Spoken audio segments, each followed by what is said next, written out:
शहर के पास बारामती नाम के गांव के एक छोटे एरिया में राजू नाम का मिस्त्री अपनी पत्नी के साथ रहता था। वो बहुत मेहनती था। उसकी पत्नी का नाम कमला था। उसने कई बड़ी बड़ी बिल्डिंग, घर, महल में काम किया था। वो उस एरिया का प्रसिद्ध और होशियार राजमिस्त्री था। वो रोज सुबह अपने काम को जाता और शाम को घर वापस आता और सुखी जीवन जीता। पर किस्मत को कुछ और ही मंजूर था।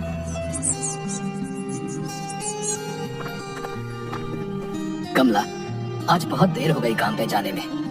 हाँ, तेल खत्म हो गया था। दुकान गई थी तेल लेने। वहाँ भी बहुत भीड़ थी, इसलिए समय हो गया जी। चलो कोई बात नहीं, मेरा टिफिन तैयार हो गया। हाँ, अभी लाई। कमला टिफिन लेकर आती है। और हाँ, तुम्हारी तबीयत रात से कुछ ठीक नहीं लग रही। मैं शाम को जल्दी आऊंगा, फिर हम अस्पताल जाएंगे। ठीक है।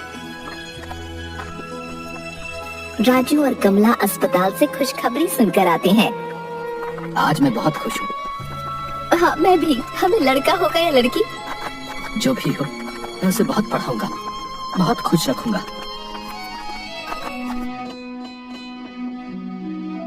नौ महीने बाद राजू और कमला को लड़का होता है। राजू उसे हाथ में लेकर, कमला देखो, हमें लड़का हुआ है। आज मैं बहुत खुश हूँ। मैं इसे खूब पढ़ाऊंगा। हाँ, हमारा बच्चा हमारा नाम रोशन करेगा। हाँ, आज से मैं और ज्यादा मेहनत करूंगा और इसे खूब पढ़ाऊंगा। इसे मैं अपनी तरह काम पे नहीं भेजूंगा। मेरा बेटा नौकरी करेगा, है ना कमला? हाँ, हमारा बेटा ऑफिसर बनेगा। कमला और राजू अपने बेटे का नाम राहुल रखते हैं। वो उसे खूब पढ़ाते हैं, उसे बाहर पढ़ने भेजते हैं।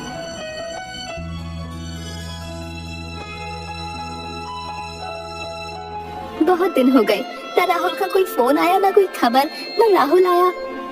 देखा कमला, हमारा बेटा कितना मन लगा के पढ़ाई कर रहा है। उसे समय नहीं मिल रहा होगा। उतने में पोस्टमैन आता है राजू से।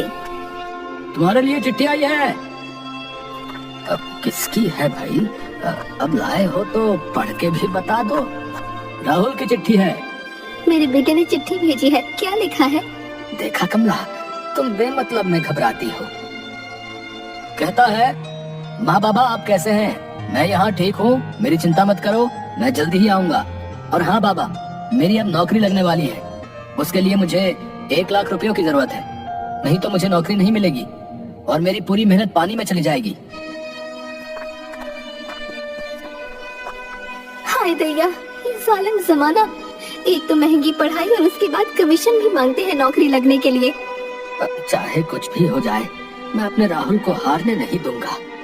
अरे हाँ मिस्त्री साहिब, पर पैसे कहाँ से लाओगे? कोई बैंक लूटेंगे या अपनी किडनी बेच देंगे? बोलो भला।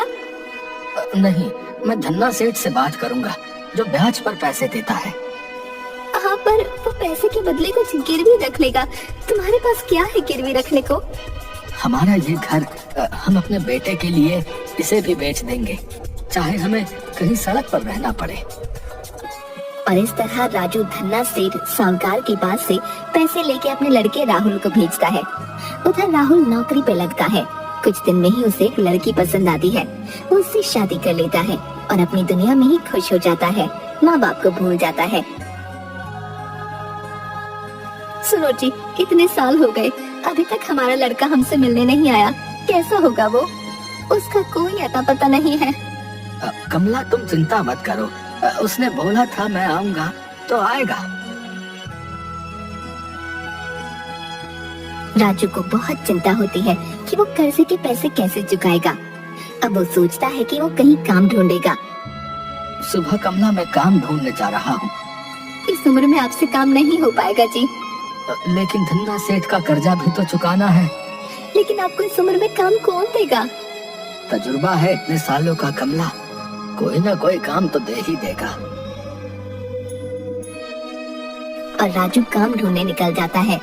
जाते जाते एक जगह काम चल रहा होता है। वहाँ काम वालों पर उनका मालिक लाला सेठ ठेकेदार बहुत चिल्लाता रहता है। क्या हुआ साहब? अरे तुम्हें बता के क्या करूं, है? मेरा दिमाग खराब करके रखा है इन्होंने। इन्हें इस बिल्डिंग की ये दीवार दिल के आकार के डिजाइन में बनाने को बोला है घर के मालिक ने। 4 बार दीवार बनाकर गिरा चुके हैं ये कमबख्त कहीं के। अगर वो दिल का डिजाइन नहीं बना पाए हम लोग, तो बहुत बड़ा नुकसान हो जाएगा। साहब, मुझे थोड़ा बहुत तजुर्बा है, अगर बुरा न माने तो मैं कोशिश करूं। अब इस बुढ़ापे में तू क्या सुधरेगा? चल, बोल रहा है तो तू भी कर ले। पहले इसका बेस मजबूत रखिए और बाद में सलाख डालकर धीरे धीरे ईंटें घुमावदार बनाइए, जिससे उनका काम सही हो जाता है।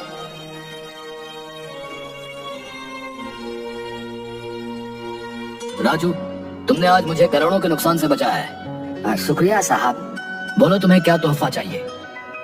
साहब, मुझे कोई तोहफा नहीं चाहिए, लेकिन कोई छोटा मोटा काम मिल जाएगा तो बड़ी मेहरबानी होगी। तुम इस उम्र में क्यों काम करना चाहते हो? साहब, मैंने मेरे बेटे के पढ़ाई और नौकरी के लिए कर्जा लिया था, वो चुकाने के लिए मुझे काम चाहिए। लेकिन इस उम्र में?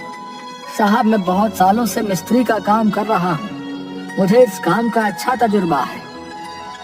अच्छा, मेरा एक काम है, अगर तुमने उसको कर दिया तो मैं मानूंगा कि तुम्हें अच्छा तजुर्बा है। हाँ हाँ साहब, आप बताइए, मैं अपनी तरफ से पूरी कोशिश करूंगा। और हाँ, अगर ये काम तुमने कर दिया तो मैं तुम्हारा पूरा कर्जा चुका दूंगा। तो तुम कल मेरे घर आ जाओ और मैं तुम्हें पूरा काम बता दूंगा। जी साहब, मैं कल आऊंगा। धन्यवाद साहब।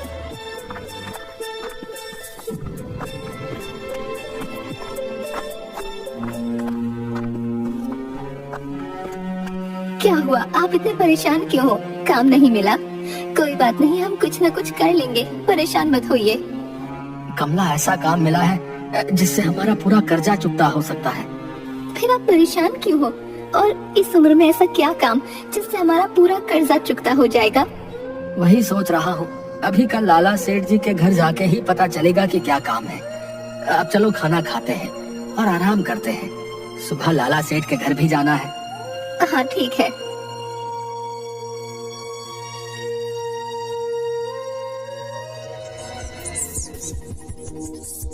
दूसरे दिन सुबह राजमिस्त्री लाला सेठ के घर जाता है। वहाँ उसे एक छोटा बच्चा खेलते हुए दिखता है।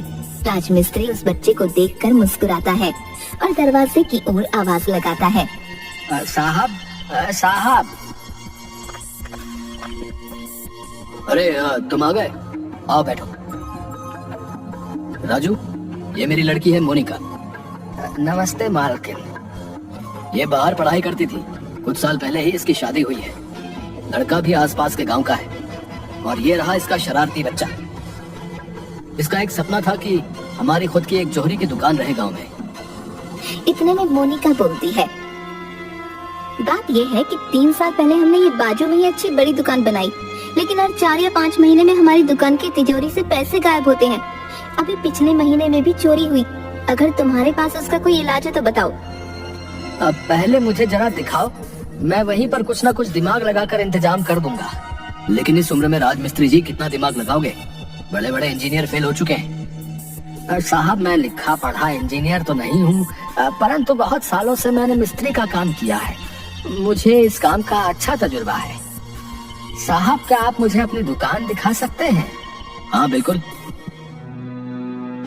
राजमिस्त्री पूरी दुकान देखने के बाद, देखिए यहाँ हमने पक्के से पक्का लॉकर बनाया, पर कोई ना कोई चोरी हो ही जाती है। इसका कुछ उपाय है आपके पास, या हमें कोई नया घर बनाना पड़ेगा पैसे रखने के लिए? राजू मिस्त्री कुछ देर सोचता है। जी कोई बात नहीं, ये तो बहुत आसान है, मैं अभी 5 मिनट में इस चोरी की समस्या को दूर कर देता हूँ। तुम तो ऐसे बता रहे हो जैसे कोई बीरबल का दिमाग है तुम्हारे पास। जी मैं बीरबल जैसा दिमागदार तो नहीं हूँ, परंतु सुनिए, एक तर्क की बात बताता हूँ। तो जल्दी बताओ।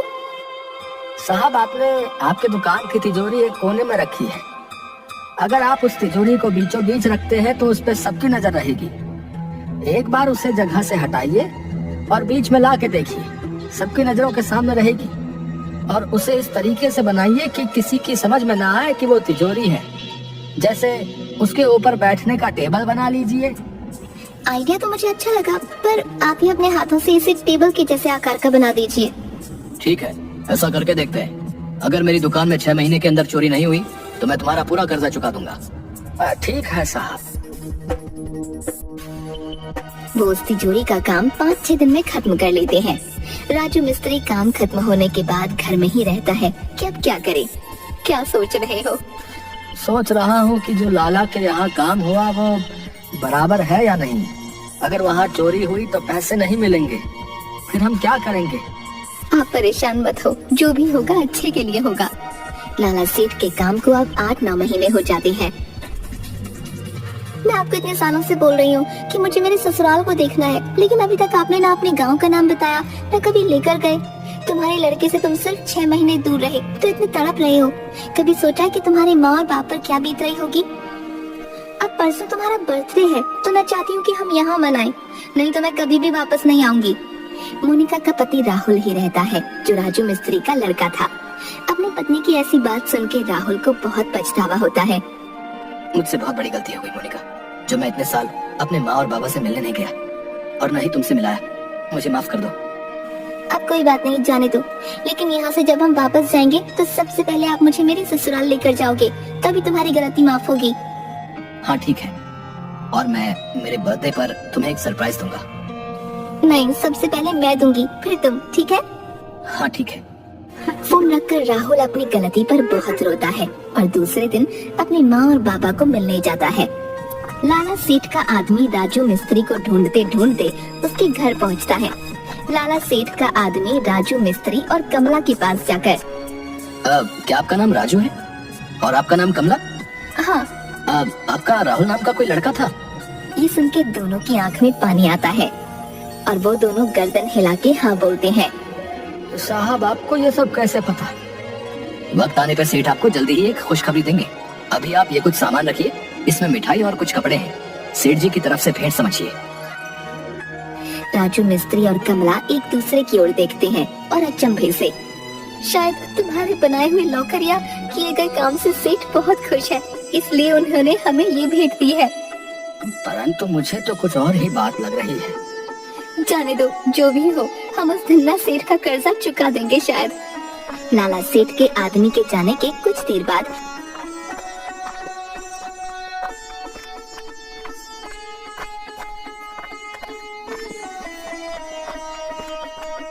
एक जवान लड़का सूट बूट टाई पहनकर एक बड़ा बैग हाथ में लिए घर के दरवाजे से अंदर आता है। जी, आप हमारे घर में क्यों घुसे चले आ रहे हैं? आप कौन हैं? कमला अपने लड़के की शक्ल पहचान जाती है और रोने लगती है। एक बार तो मिलने आ जाता बेटा, ऐसा एक पल भी नहीं गया जिस पर हमने तुम्हें याद नहीं किया हो। माँ बाबा, मुझे माफ कर दो, मुझसे बहुत बड़ी गलती हो गई। चल बेटा, मैं तुझे अपने हाथों से खाना खिलाती हूँ। और वो बहुत सारा भोजन बनाकर उसे खिलाती है। अरे आहिस्ता से, अरे धीरे धीरे खा। तुझे अभी कहीं जाना तो नहीं है? इतनी जल्दी क्यों कर रहा है? हाँ, मुझे अभी कहीं जाना है, परंतु मैं कल सुबह ही तुम्हें लेने आऊंगा। नहीं बेटा, तू कहीं मत जा, हम अभी एक पल भी तेरे बगैर नहीं रह सकते। माँ, बस एक दिन की बात है और मैं तुम्हें बहुत बड़ी खुशखबरी देने वाला हूँ। कमला और राजू मिस्त्री एक दूसरे की ओर देखते हैं। हाँ बेटा, जल्दी आना, हम इंतजार कर रहे हैं। राहुल वहाँ से निकलता है। जरूर कोई न कोई बात है, जब सेठ जी भी यही बात कह कर गए, हमारा राहुल भी। इतने में लाला सेठ का एक आदमी राम प्रसाद राजू मिस्त्री के घर आता है। राज मिस्त्री, तुम दोनों को कल जो है लाला सेठ के यहाँ बुलाया है। हाँ हाँ, हम आ जाएंगे, परंतु बात क्या है, कोई तो बताए। दूसरे दिन राजू मिस्त्री और कमला लाला सेठ के घर जाते हैं। आओ राजू, तुमने जो काम हमारी दुकान के लिए किया, उससे अभी तक हमारी दुकान में चोरी नहीं हुई। ये तुम्हारे कर्जे के पैसे और ये तुम्हारा इनाम। ऐसा बोलकर और पैसे देता है। उतने में अंदर से राहुल और मोनिका आते हैं। तुम बोल रहे थे ना कि अभी दुकान में चोरी बंद हो गई, किसने काम किया? ये है वो जिन्होंने काम किया। तुम बोल रही थी ना कि मैं तुम्हें तुम्हारे ससुराल लेके नहीं गया। देखो, इनसे मिलो, यही मेरी माँ और ये मेरे बाबा है। माँ बाबा, ये मेरी पत्नी है मोनिका और मेरा बेटा बंटी। मोनिका उनके पैर पड़ती है, वो आशीर्वाद देते हैं और बंटी को गले लगाते हैं। अरे मुझे पता था मेरी बेटी किसी हीरे को ही चुनेगी। तुम तो खास हो ही, परंतु तुम्हारे पिताजी और उनका तजुर्बा उससे भी खास है। मालिक, ऐसा ना कहो, ये हमारे लिए बहुत बड़ी गर्व की बात है कि हमारा लड़का आपकी लड़की से शादी की है। अरे ये मालिक वालिक छोड़ो, हैं? आओ गले मिलो भाई। अब तुम हमारे समधी हो गए हो। और हाँ, याद रखना, शायद मेरे पास पैसे ज्यादा होंगे, परंतु तुम्हारे पास तजुर्बा ज्यादा है, इसलिए कोई छोटा या बड़ा नहीं। हमें अपने माता पिता की सेवा में हमेशा रहना चाहिए, चाहे ही हम किसी बड़े मुकाम को हासिल कर लें, लेकिन असली स्वर्ग तो माता पिता के चरणों में ही है। व्यक्ति को पैसे के साथ साथ तजुर्बा भी कमाना चाहिए, क्योंकि किसी भी उम्र में किसी भी हालात में आपके तजुर्बे की कीमत होती है।